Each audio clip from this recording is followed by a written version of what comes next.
Good morning, everyone. I'm Steve, And I'm Scott. and thank you for coming back.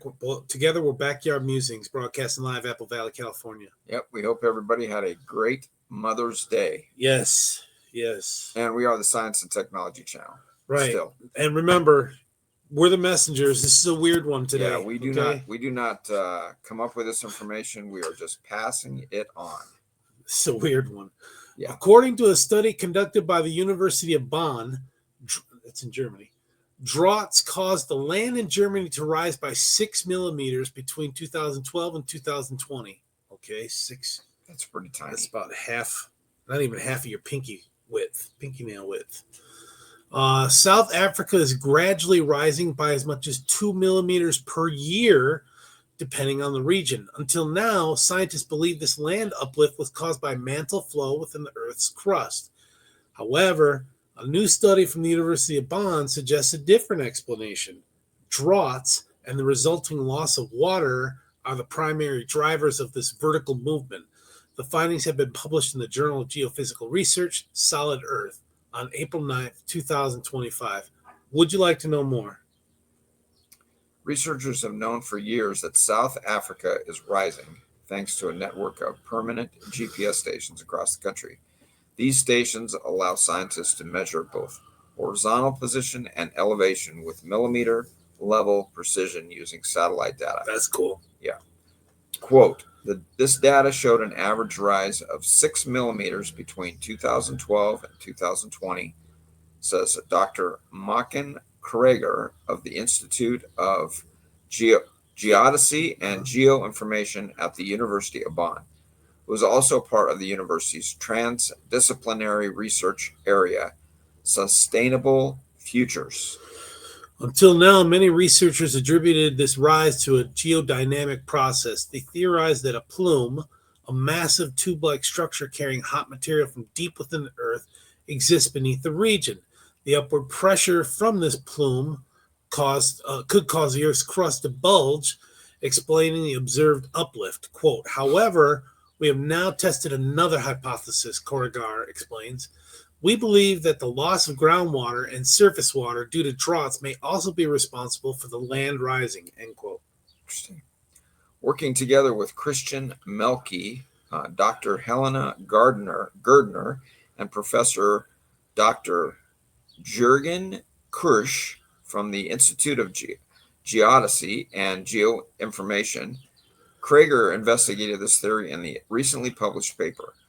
During their research, the team examined, among other things, precipitation patterns across the different regions of South Africa and stumbled on some clear parallels in the data.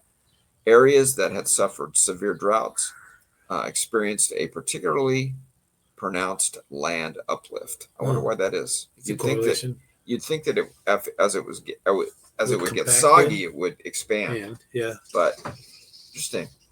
Maybe they got some organized gophers in that region. Some, like a gopher union? I don't know. Yeah, getting underneath the ground. Well, if they're organized, they're in a union. And then could be, yeah. But they're the go desert gophers, huh? The go you. Yeah. Huh. It could be tunneling together, unified, and I don't know. I never thought of that. That's a good one. I never thought of that. The geodesists, also compared these results with data from the GRACE satellite mission. The measurement equipment in the GRACE satellites regularly measured any change in gravitational forces in the regions they had just flown over from orbit. Quote, these results can be used to calculate, among other things, the change in the total mass of the water storage, including some of surface water, soil moisture, and groundwater, explains Christian Melke. However, these measurements only have a low spatial resolution of several hundred kilometers. It is possible to split South Africa into large planning zones based on the GRACE data and then calculate average values for each zone. Although the satellites only provide a rough picture of the water distribution, they also clearly show that the lower the mass of water in a planning zone, the higher the uplift at the GPS stations in that zone. Hydrological models are also supported the hypothesis. These models can show on a computer the influence that droughts have on the water cycle at a very high resolution, in contrast to the GRACE data. Quote, this data also showed that the land uplift could primarily be explained by drought and the associated loss of water mass, says Melky. If land masses dry out, the earth bulges in these locations, similar to a foam ball that was previously held under pressure, although in the case of the land, the pressure was exerted by water. This effect can be used to record the extent of drought more precisely than ever before, using a method that is comparatively inexpensive and requires less effort. This is especially important because a large proportion of the water reserves are stored underneath the Earth's surface. People have long been extracting this groundwater via wells for use as drinking water, to water their plants, and also for industrial processes. The permanent GPS receivers can now be used to understand the extent to which these reserves have already been depleted. If needed, this information could be used to decide when it's time to start rationing this valuable resource.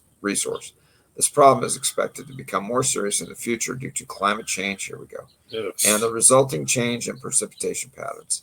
Incidentally, South Africa also acts as a good example here. The country suffered from a devastating drought between 2015 and 2019, when the city of Cape Town lived under the imminent threat of day zero, a day completely without water. I've noticed some towns in Utah that have had to do that. Yeah, where they just shut off the water. Yeah, their reservoir dried up, so they couldn't. I mean, the only water that they could get was water that they were stored, sucking up out of the ground like live wells. So that they just run out of, and I don't know if even those wells continued, but I mean, they're not in a drought situation now, but yeah, it's a real deal. This is crazy. The gophers are crazy. I never thought of that. Yeah, it could be diverting the water as well. I wonder if they think it's a studied that. cabal. I don't know. Some I think it's nefarious organized. cabal. I think it's collective bargaining, organized. Yeah, not a big fan. So they'll stop striking if we capitulate. I don't know. Let them strike. Then we can strike back those crazy gophers. The crazy gophers. Yeah. Thanks for joining us. We'll catch you in the afternoon. Take care, everyone. Thanks.